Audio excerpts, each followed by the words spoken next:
welcome into the Sunday Journal. I'm your host, Matt Pitta. Thanks for being with us today. We get together each week to talk about issues facing Cape Cod, the islands, and all of southeastern Massachusetts. Welcome into the program. Glad to have you with us today. We're going to be talking about a real interesting organization that I'm learning about as we geared up for this program today, and I think you're going to find it very interesting. They have a show coming up, in fact, in November called Natural Wonders. Art is for Everyone, and we're talking about Cape Cod CAN. Cape Cod Collaborative Arts Network and the Cultural Center are teaming up to present Natural Wonders. Art is for Everyone. It's an art show and sale. We're going to talk at length about what that's all about today and also find out about this organization. I'd like to welcome in studio today to talk about this, the managing director of Cape Cod CAN, James Hurley. Jim Hurley. Jim, how are you today? Good. Thank Pleasure you for to meet having you. us. Thanks for being here.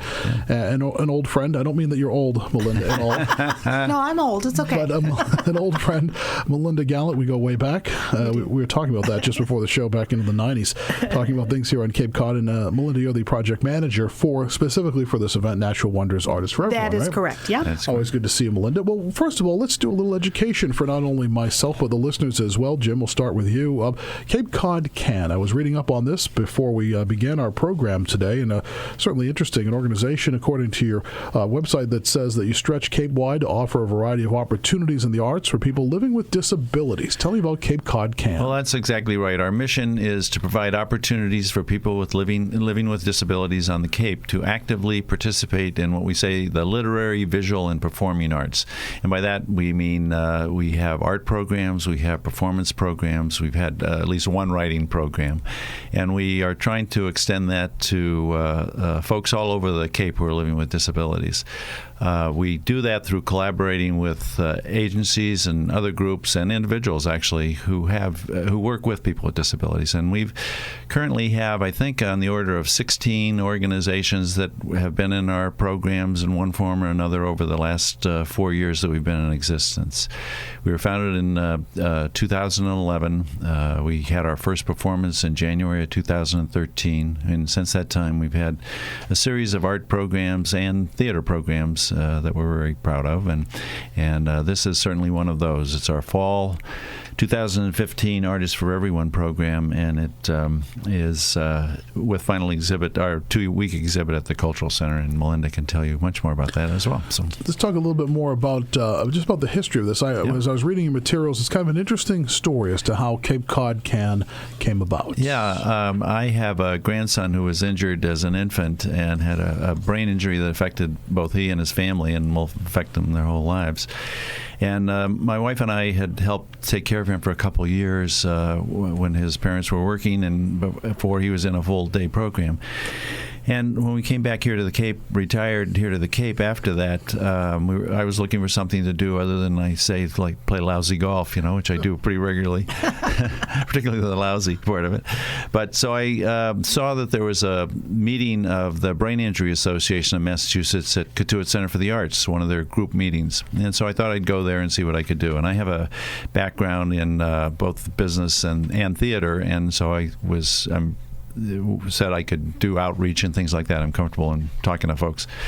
So I went to this meeting, and when I mentioned that I had a background in theater, the fellow sitting next to me, who is calls themselves a brain injury survivor, somebody who's had a brain injury and is now trying to live with that and get better, said, "Gee, I was in performance at the Cod Center for the not the Cod Center for the Arts at the community college a few years ago." And it affected my memory, my self-esteem, and all of this. And we were sitting in a theater building at Cod Center for the Arts and talking about the impact of the arts on people with disabilities. And it was like the aha moment.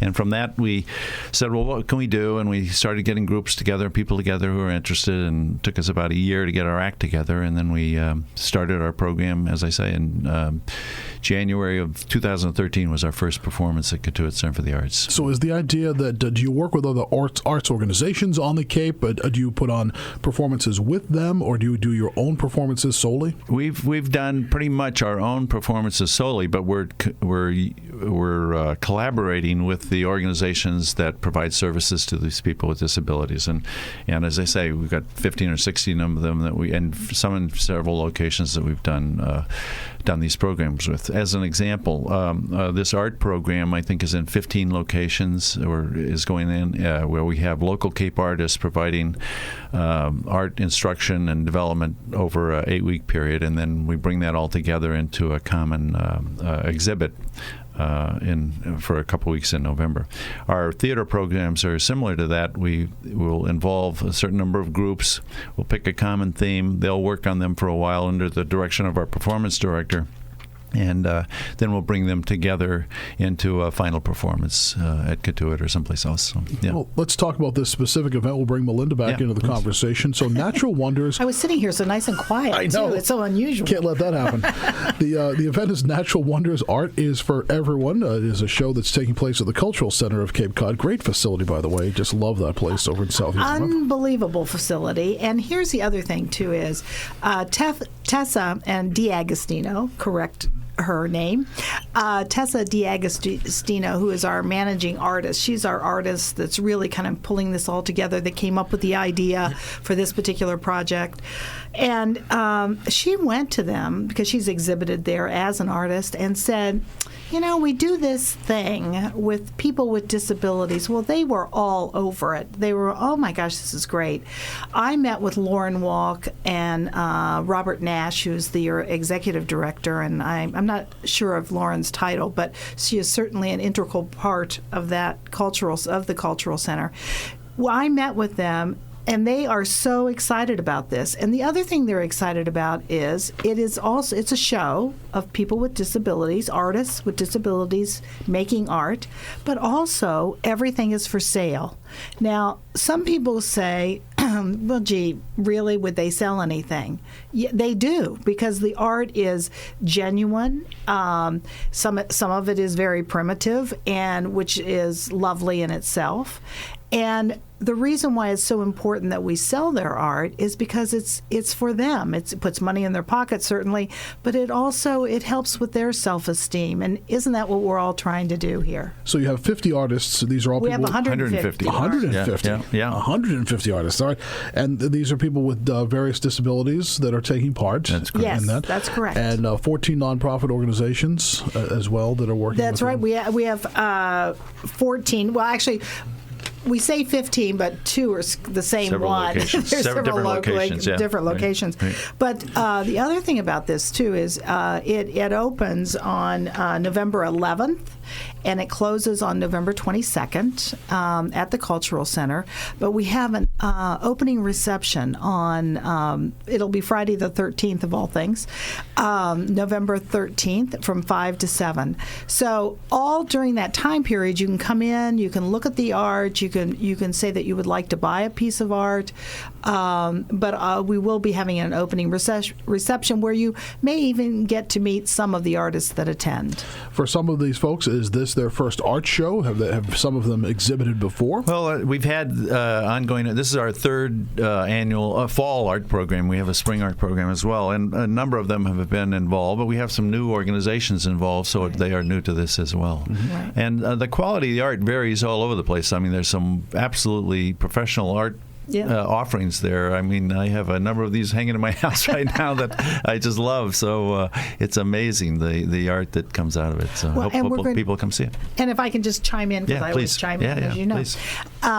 There's going to be sculpture this time, and I'm really excited about that. There's some group projects, which are really, really, I've just seen bits and pieces, are going to be really phenomenal.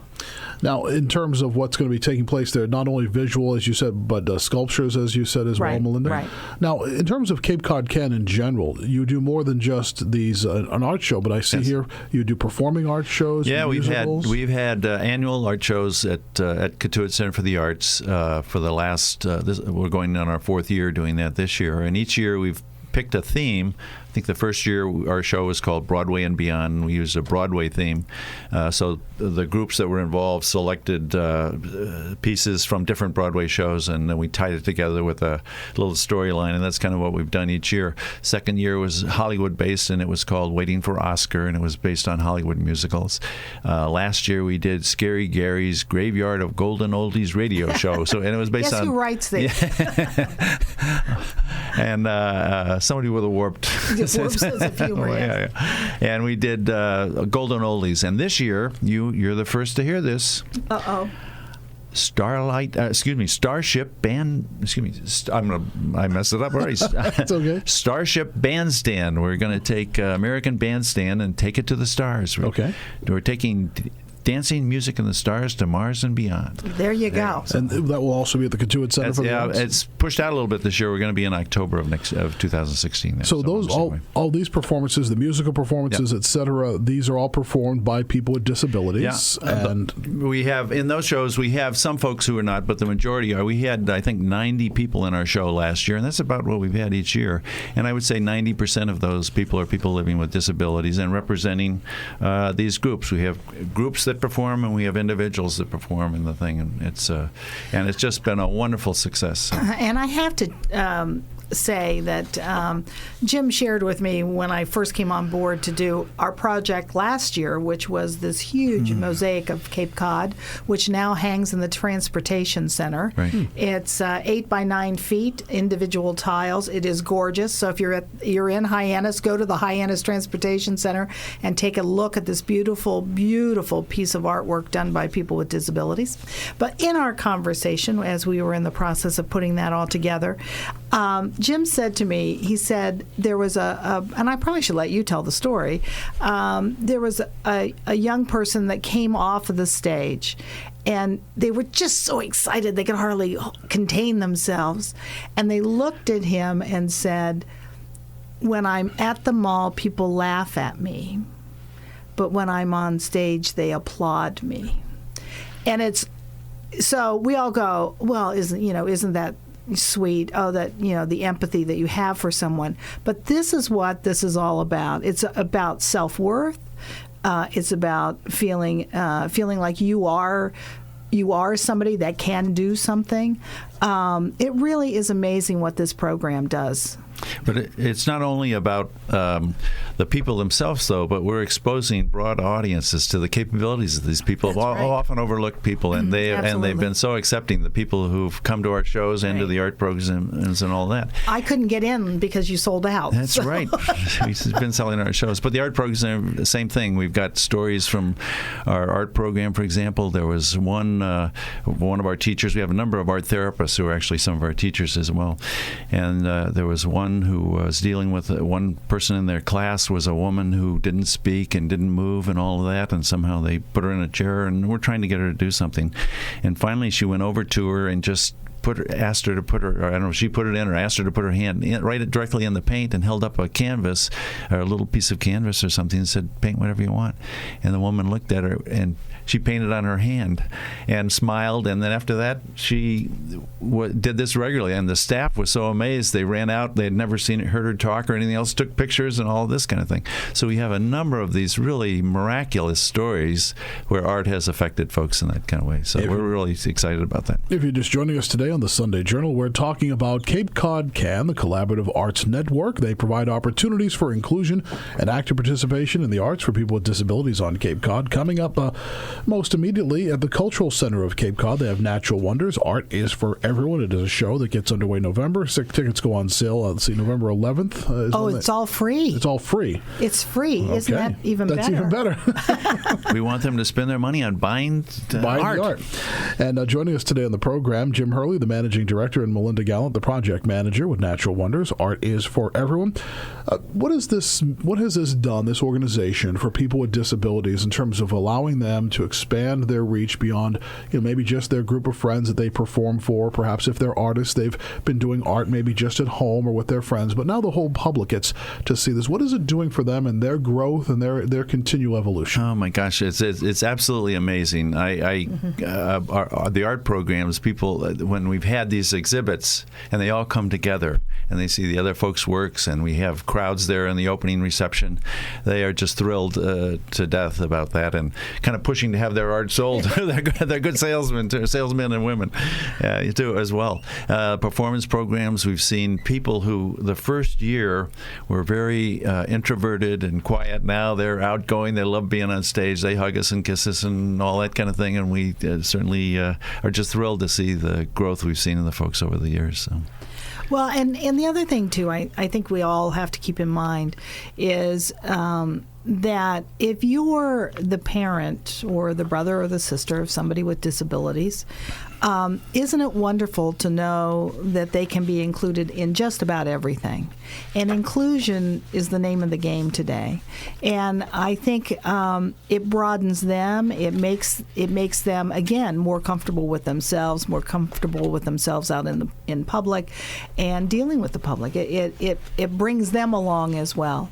I mean, it really has to give them a real nice sense of self-worth, because, Melinda, I heard you say the story about that one person who said that they get laughed at in the mall but applauded on stage, and it's heart-wrenching to hear that who would laugh at, I mean, it's a whole other story for another topic, but who would laugh at a person like that who has a disability, and but for that person, that man or woman, it must be so enriching to know that when they go to an organization like this and an event like this, that they don't have a disability in the sense that they're just one of all of us. Well, and the other thing, too, is this is very professionally done. It's professionally hung.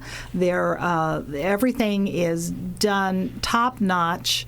And when we did the other project, which is at the Transportation Center, this giant mosaic of all these little tiles that people with disabilities decorated and actually put their colors and created them themselves. Didn't decorate them, they created them.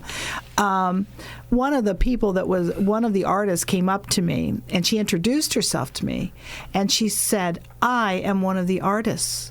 And my tile, and she knew exactly where her tile was. Now, and it's high on the wall, but she pointed up and pointed to where her tile was.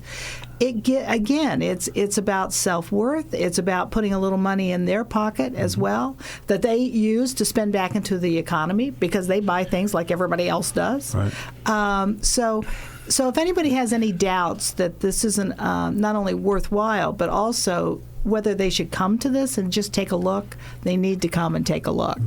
Sounds good. The event is Natural Wonders, Art is for Everyone. It is the Cape Cod Collaborative Arts Network, Cape Cod CAN, and the Cultural Center of Cape Cod. And again, the dates for it, Melinda, are November 11th through the 22nd, with the opening reception Friday the 13th, 5 to 7 at the Cultural Center in South Yarmouth on South Main Street. And Jim, website or info if people want some more information on Absolutely. Cape Cod CAN, www.capecodcan.org. Sounds good. And like us on Facebook. All right, we're on Facebook too. I'd like to thank both of you for coming by today. We're just about out of time, and a great event. We'll make sure that people know about this, and a great way to help out people here on the Cape who are artists and performers who more people need to see what they're up to. Jim and Melinda, thanks so much for stopping by today. We appreciate it very much. Thank you for having us. And thanks for being with us today on this segment of the Sunday Journal.